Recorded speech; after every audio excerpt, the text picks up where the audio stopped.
A Raleigh band is out of nearly $30,000 after all of their equipment was stolen. It happened this week as they were on tour.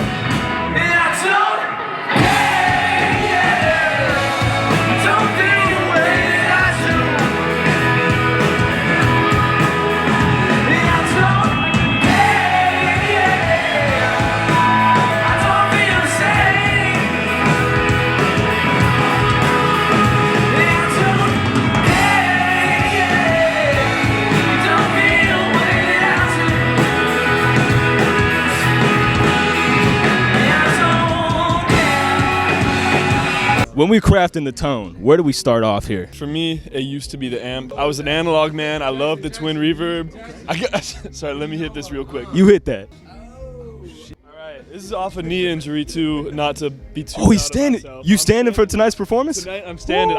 You see me walking? I see it. My Blue Guitar Amp One. It's a great company from Germany. It's a guy. He was like the head engineer at Hughes and Kettner. Left Hughes and Kettner to make his own company. Beautiful amps. I loved it. Got stolen in Colorado. And so I had the option of I can buy my whole rig again, all my pedals, all my amps, all that, or I can just get a Quad Cortex. How's a Quad Cortex been treated? I got the Quad Cortex, and I kind of love it. And I hate that I love it, but I do love it. Everything you need. You see, we got the wah, we got the envelope filter. I like a lot of H's on the wah. That's how you know it really screams. Yeah, you know it's really wah-y. Yeah, no, so it's like...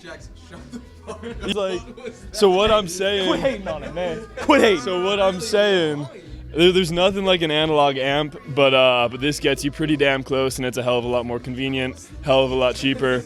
I'm thrilled with it. The real bread and butter. Real bread and butter comes in right here. It's my fingers. That's the crazy. Tone is in the hands. It's in the hands. But if it weren't my fingers, it would be this beauty right here. Going on with the fingers, what kind of picks are we talking? What kind of picks? Let me show you. I go super heavy with my picks. I like that. No, I thought I had a pick in my pocket, but it's the Dunlop XL. It's like the yellow picks. They're translucent. Oh, the 77s? No, it's way thick. It's like a 1.12 or something. With a regular shape? Yeah, regular shape. My favorite picks were the Sam Ash free picks. Word. I love it. And then Sam Ash went under, so I had to like find new picks. They got a good bounce when you're like doing like they tremolo do, picking and stuff. They rebound. You got like the grip and stuff, right? Yeah, I need to find a new pick that I rock with now that Sam Ash is out of business and I don't have a supply of Sam Ash picks. Decided to try heavier picks, and I really like the precision you get from them. I feel like you can strike the note more sharply, and so I've kind of not looked back. Always the Dunlop ones. Like if I'm doing like slower stuff, there's perks to the light pick. But yeah, anything fast, you want the heavy pick in my opinion. That's my thought. But I get that how there's like the extra feeling with the extra response of a lighter pick. So I understand people who disagree. But yeah, my thought is I prefer the touch of the heavy pick. I know you got a lot to talk about with this one. Let's go. This guitar is way too good for me. I'm gonna start with that. Check out this binding right here. The double binding. So this is a PRS Hollow Body 2 10 top piezo, and she is gorgeous. The 10 top is the grain on it means it's like the finest PRS wood. It's ridiculous. I got so blessed. It was after we got robbed. I used to do moving jobs here and there, and I did one for a family friend, and he was just a big fan of the music, really well-to-do guy, and just loves giving. And I got so lucky that he reached out to me and he said, "Hey, I heard what happened. I want y'all to keep doing what you're doing. Let me buy you a guitar." And he sent me a list, and on that list was this, and I was like, "This is the one." You knew this was the one off the list? Yeah, because I before I had the SE version of this, like the overseas made one, and I loved it. You know, I have a not great back, so the hollow body is like, it's like, I used to play a Strat that was a full maple body. It was super heavy, like heaviest Strat ever. And and I switched to the hollow body, and it just instantly solved my back problems. And this is just like the god tier version of what I had before. So I was like, this is it, you know. Try a hollow body. I swear to God, it'll change your life. I like the info. But yeah, so I love this. This is my ride or die. I don't think I ever need another guitar. Like I've been disrespecting my other guitars because all I play is this because it's all I want to play. So we got two switches on here. Is this a coil tap? Yeah, no, there's no coil tap. I would love a coil tap, but no. These are the two 58 humbuckers. They're great, and then there's piezo pickups in the bridge down here. So this flips on the piezo. This flips on the electric pickups, and the piezo is like an acoustic simulator. And then this is like the normal like bridge, neck, middle, and yeah, tone control, all that stuff. So, For any beginner guitar players out there right now, or anybody at the beginning of their journey, something you wish you could say to yourself, what would it be? dude, play with a lot of other guitarists. Learn from them. Like, that's the biggest thing. I'm going to shout out one of my boys here, Kai Mercado. He's the best thing that happened to my guitar playing was just I moved in with him in college and just watched him. And the dude is a god at guitar, so I picked up so much from that. And he's like one example of just when you watch another guitarist, take in what they're doing, learn from it, you know? I think that, like, listening to guitar is as important as playing the guitar when you're learning. And I'm, of course, still learning, you know? So I'm saying just watch good guitarists, you know? You think there's a difference between practicing and playing? Yeah, for sure. I think I was really diligent with the practice when I was younger. Probably should be more diligent with it now. I've been getting a little back into it, trying to do the exercises. But I think both make you better. It's just in different ways. You know, like you get your chops up with the with the practice of like scales, metronome practice, all that. And then like when you're just jamming, you get like the feel. And having the feel and the technical skill is important. So I think playing and practicing is like different types of practice, you know? Do you think you can develop feel, or do you think it's always something in you? I think I think it's in everyone. I think you just got to like tap into it, you know? So that's like the part that you can develop. So I'm going to kind of answer in the middle, you know? You just got to dig the feel out. It's like carving a surfboard, you know, like in the movie Surf's Up, where he's like carving the boards in the wood. It's like You're talking about Surf's Up? yeah. That's a great movie with a great soundtrack. But I fuck with Green Day heavily. But yeah, no, but you know, like it's like the board is always in the wood. You got to carve it out. The feel is always in the soul. You just got to carve it out by practicing, playing, and listening. All right, you got the mic, hot mic right now. Whatever you want to say. Damn, I'm lost. I'm just so grateful, so blessed. I love my family. I love my friends. Josh is all right. Yeah, man. Yeah, just bless up to the world. Thank y'all for letting us do what we want to do and love doing. It's the best. It's really great. Peace out.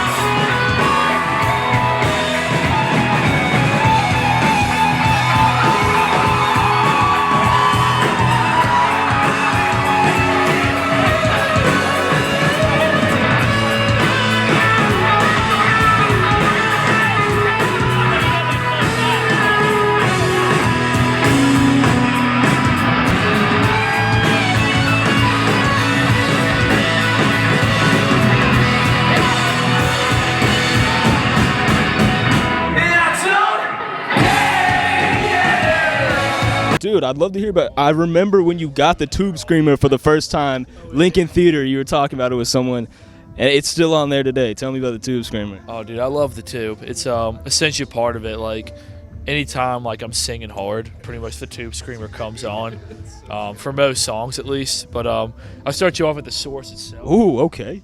I call this thing the Lunchbox. It's a Supro. It's Jackson. What's the official name? Delta King 12. So this is the Supro Delta King 12. Coming back here, I mean, yeah, we got the Tube Screamer. That's absolutely essential. I keep everything pretty much in the middle right there. It's just how I like it. It doesn't go too crazy, but not too soft. Compressor, about the same thing. Just keep everything in the middle.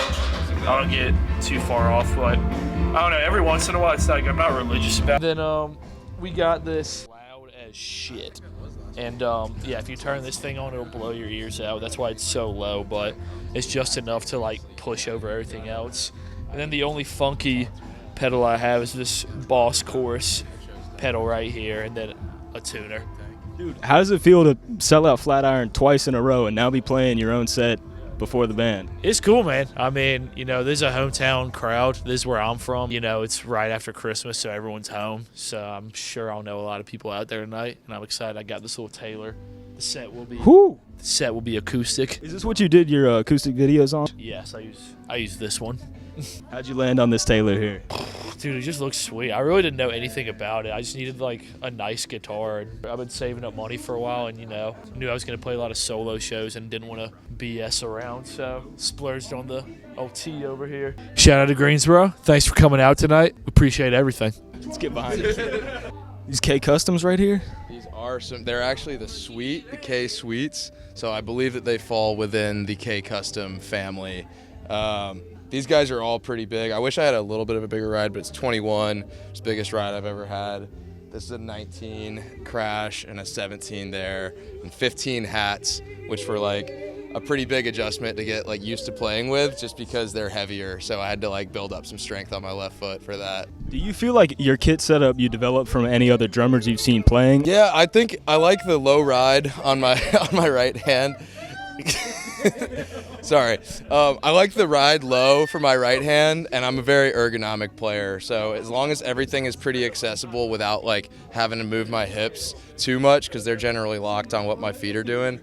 To think of somebody that's had a similar setup, I think a lot of drummers kind of like their ride low and then the slant. Maybe Pac. I'll go with Pac. I've seen him ripping something similar to this. Yeah, So, absolutely. yeah, him and I are very comparable players, and I get compared to him all the time, which is crazy. But I've heard that many a times. yeah. No, Josh Burgess from Harvey Street sounds like Anderson Pac. I mean, I just get sick of hearing it at this point.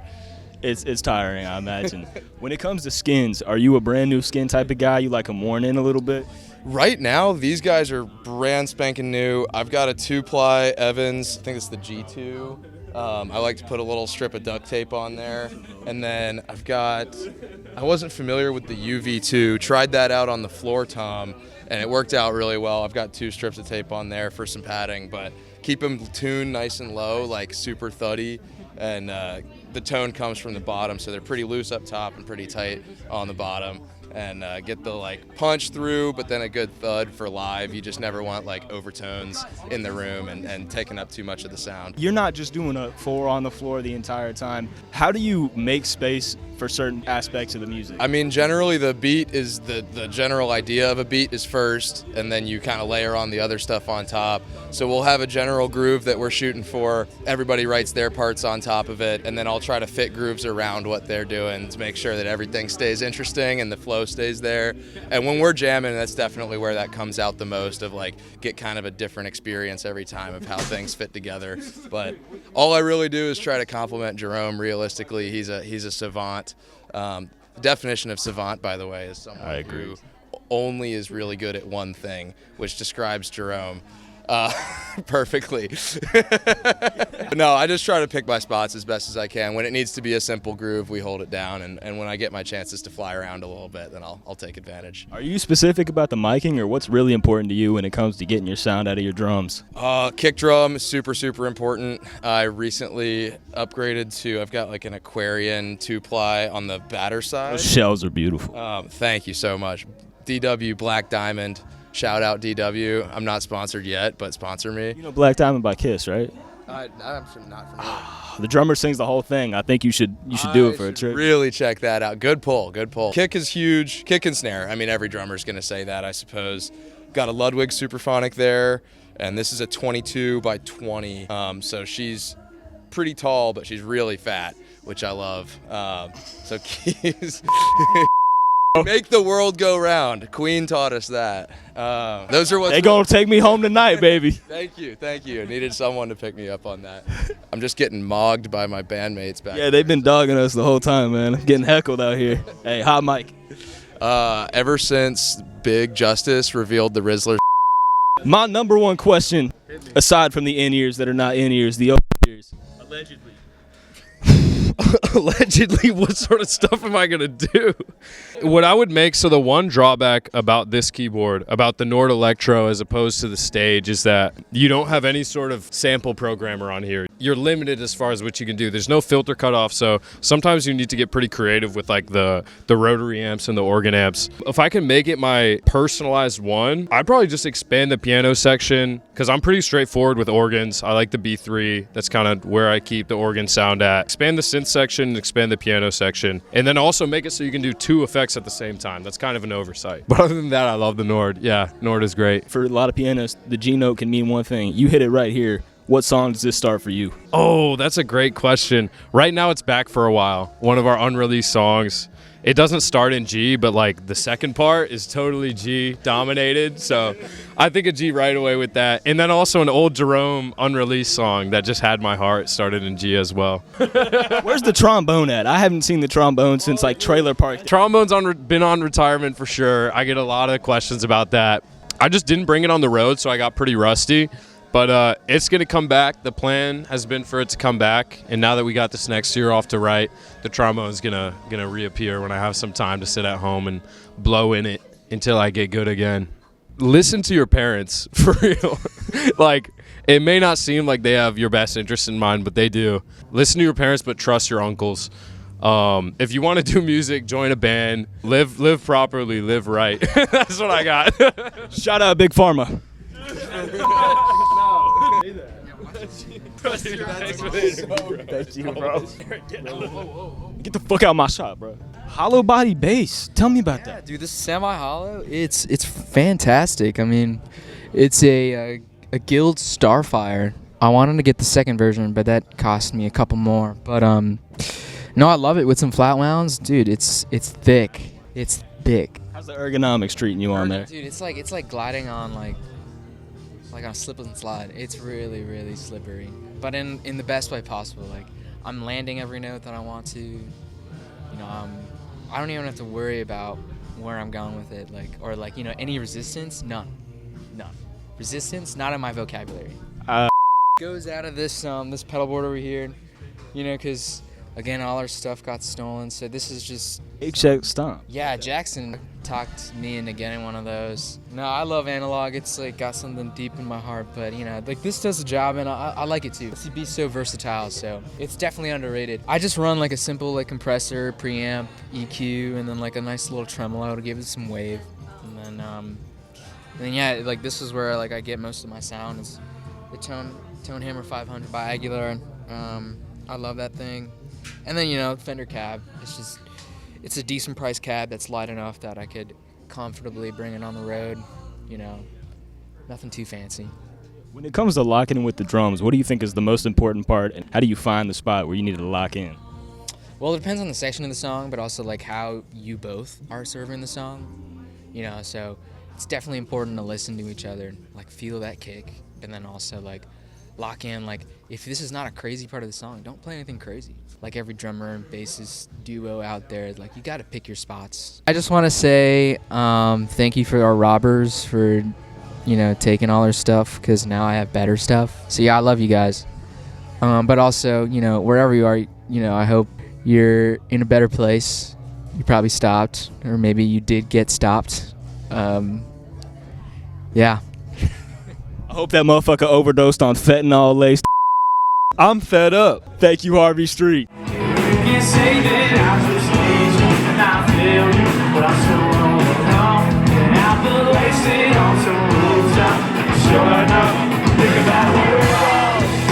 There I go, back again, at the pool, and I slip back, I'm rolling on, out the door. Yeah, there I go, back again, at the pool, and I slip back, I'm rolling on, out the door.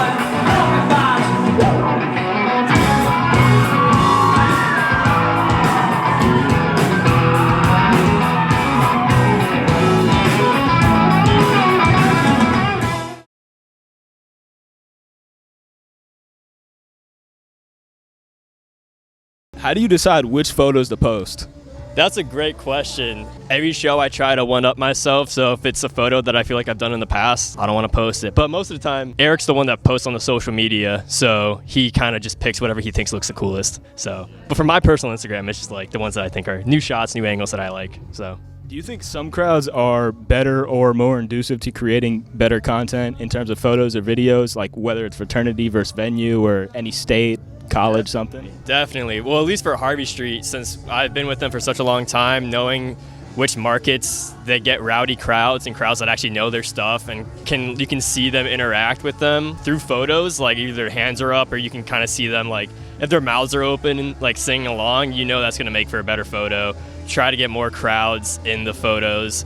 And some shows, when they're in Kansas City, maybe a lot of them don't know them. I focus more on the personal and closer shots, kind of get their technique. But yeah, definitely the crowds do play a big role in the photos, believe it or not. And you said recently Smith's has become your favorite place to shoot. Tell me a little bit more about that. I shot at Smith's. They played a Smith's show last week, and it's the second time I shot there.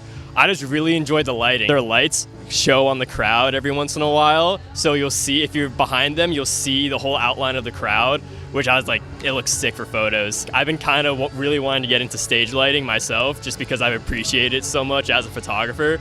So like Smith's is one of the venues that like really fires me up just because their lights are so good. Hot mic, baby. Hot mic. If you guys prefer milk chocolate over dark chocolate, I feel like you guys just haven't had dark chocolate enough. It may be bitter, but it is healthier. So